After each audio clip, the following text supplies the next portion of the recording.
بیان غزل۔ لغت میں غزل جوانی کا حال بیان کرنے، عورتوں کی صحبت اور عشق کا ذکر کرنے کو کہتے ہیں۔ بعض کا قول ہے کہ ایک شخص عرب میں تھا جس نے اپنے ساری عمر رند، مشربی اور عشق بازی میں گزاری۔ اس کا نام غزلی تھا۔ ہمیشہ عشق و حسن کی تعریف کیا کرتا تھا، سخن عاشقانہ کہتا تھا۔ پس ایسے اشعار کو جس میں حسن و عشق وغیرہ کا بیان ہو اس کے نام سے موسوم کر دیا، یعنی غزل کہنے لگے۔ مگر قول اول درست ہے۔ غزل ان اشعار متفق الوزن والقوافی کو کہتے ہیں جن کی بیت اول کے دونوں مصرع مقفع ہوں۔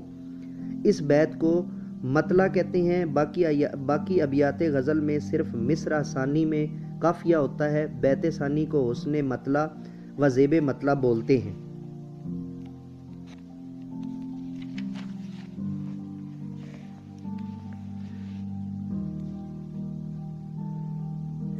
میں دو یا تین یا زیادہ مطلع بھی لاتے ہیں، جیسا کہ لطف نے ایک غزل 14 شعر کی لکھی ہے اور وہ سب شعر مطلع ہیں، چنانچہ خود انہوں نے اس کی طرف اشارہ کیا ہے۔ لکھے سب اس غزل میں لطف تو نے مدح کے مطلع، غزل ایک اور بھی پڑھ ہے اگر مداح حضرت کا۔ اور امانت کی اس غزل میں 9 مطلع ہیں۔ مداح میں ہوا شہ گردوں جناب کا، ذرے کو حق نے رتبہ دیا آفتاب کا۔ اور اس غزل میں 9 مطلع ہیں۔ نظر میں تولتا ہے شیر اب ہر غیرت یوسف، امانت گرم ہے بازار اپنی طبع موزوں کا۔ امانت کی یہ غزل 32 شعر ہیں جس میں 16 مطلع ہیں۔ ذوق کی اس غزل میں 10 مطلع ہیں۔ تیرے کوچے کو وہ بیمار غم دارالشفا سمجھے، اجل کو جو طبیب اور مرگ کو اپنی دوا سمجھے۔ سب سے آخر کی بیت کو معتمم غزل اور مقطع کہتے ہیں۔ فارس اور ہند متمم غزل یعنی مقطع کہتے ہیں۔ فارس اور ہند کے شعراء نے ایک اچھا طریقہ وضع کیا کہ اپنی ذات کے لیے ایک مختصر سا نام اختیار کر لیتے، اس کو اپنی نظم کی بیت آخر میں لاتے۔ اس کا نام تخلص ہے۔ خان آرزو چراغ ہدایت میں لکھتے ہیں کہ تخلص اس بیت کو کہتے ہیں جس میں شاعر اپنا تخلص لائے، جیسا کہ اس شعر میں کمال خنجند کے کمال از گفتہ خود ہرچے داری، تخلص ہائے تو بس آب دارست۔ مؤلف کہتا ہے کہ اس شعر میں تخلص سے مراد گریز ہے کہ اس کا ذکر قصیدے میں آنے والا ہے، مقطع مقصود نہیں۔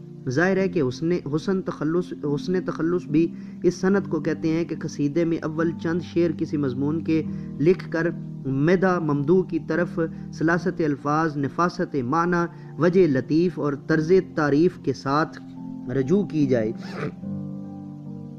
شعرائے عرب میں تخلص کا دستور نہ تھا، یہ تخلص یا نام کا جز ہوتا ہے۔ جیسے انشاء اللہ خان نے اپنے تخلص انشاء کیا، حکیم مومن خان مومن نے مومن، منشی امیر احمد مینائی نے امیر، یا کوئی اور نام کسی رعایت و مناسبت سے تجویز کرتے ہیں، جیسے محمد تقی نے میر، مرزا رفیع نے سودا، مرزا اسد اللہ خان نے غالب، شیخ ابراہیم نے ذوق، نواب مرزا خان نے داغ، شیخ امام بخش نے ناسخ، خواجہ الطاف حسین نے حالی۔ تخلص اختیار کرنے کی وجہ یہ ہے کہ اکثر نام شاعر کا ارکان بجور میں گنجائش پذیر نہیں ہوتا، اس لیے ضرورت تخلص کی ہوتی ہے۔ ایسا بھی دیکھا گیا ہے کہ بعض شاعر جو فارسی و ریختہ یا اردو بھاشا یا فارسی و بھاشا دونوں زبانوں میں سخن سرائی کرتے ہیں، وہ دونوں میں تخلص مختلف لاتے ہیں۔ جیسے عنبر شاہ خان فارسی میں عنبر اور اردو میں آشفتہ تخلص کرتے، نواب مصطفیٰ خان کا فارسی میں حسرتی اور اردو میں شیفتہ تخلص ہوتا، حسین علی خان شاگرد مرزا غالب فارسی میں خیالی اور اردو میں شاداں تخلص کرتے تھے۔ جن لوگوں نے یہ سمجھ رکھا ہے کہ تخلص مؤنث نہ چاہیے، اس خیال سے تخلص نسیم پر معترض ہوئے، یہ ان کی محض نادانی ہے، اس لیے کہ بہت سے تخلص اساتذہ کے مثل جرت، وحشت اور حشمت وغیرہ کے مؤنث ہیں۔ ہاں، تخلص اچھا چاہیے کیونکہ اسماء کی تاثیر ضروری ہوتی ہے۔ جب واجد علی شاہ اورنگ نشین عود کے کلک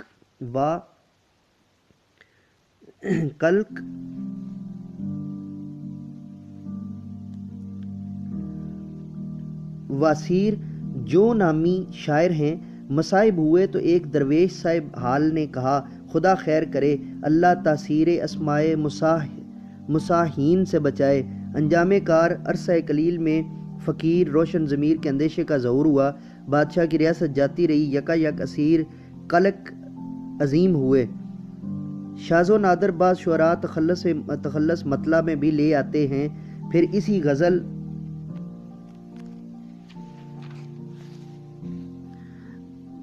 مقطع میں مقرر لاتے ہیں۔ یہ بات سودا کے کلام میں بہت پائی جاتی ہے، مثلا جرت، عاشقی جرت نہ کرنا حق نہ جی کو غم لگا، عاشقی جرت نہ کر نہ حق نہ جی کو غم لگا، ربط سب سے رکھ بہت پر جی کسی سے کم لگا، دن بدن تحلیل جرت کیوں ہوا جاتا ہے تو، آہ یہ بیٹھے بٹھائے تجھ کو پکا غم لگا۔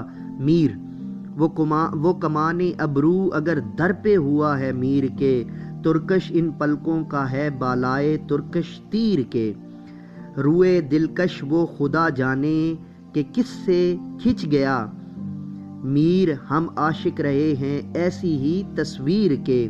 ناسخ، اگر ایسے ناسخ مہجور کچھ کام نہیں، بخدا اس بت مغرور سے کچھ کام نہیں، رات دن نور خدا کو نجف سے ہے عیاں، مجھ کو ناسخ جبل طور سے کچھ کام نہیں۔ اگر تخلص کو مقطع میں اس طرح لائیں کہ وہ سننے کی طرف بھی رجوع کرتا ہو اور اس کو قطعی تخلص کہنے میں تامل ہو، اس سے تخلص کا قائل معلوم نہ ہوتا ہو، تو یہ بات بے لطف اور خالی رقاقت سے نہیں۔ مثلا لفظ تمنا کی خواہش کے معنی ہے، شاعر کا تخلص ہو تو چاہیے کہ مقطع میں اس طرح لائیں کہ شاعر کے تخلص ہونے پر دلالت کرے، جیسے اس مقطع میں مولوی محمد قاسم تمنا مراد آبادی کے رکھتے جاؤ قدم آنکھوں پہ تمنا کی ذرا، او میاں اس حرم پاک کے جانے والے، نہ یہ کہ سامع جب تک دوسرے شخص سے نہ پوچھے معلوم نہ ہو، جیسے اس مقطع میں عاشق خستہ کی رخصت دم آخر ہے ضرور، ہے اسے تیرے ہی ملنے کی تمنا باقی، ہے اسے تیرے ہی ملنے کی تمنا باقی۔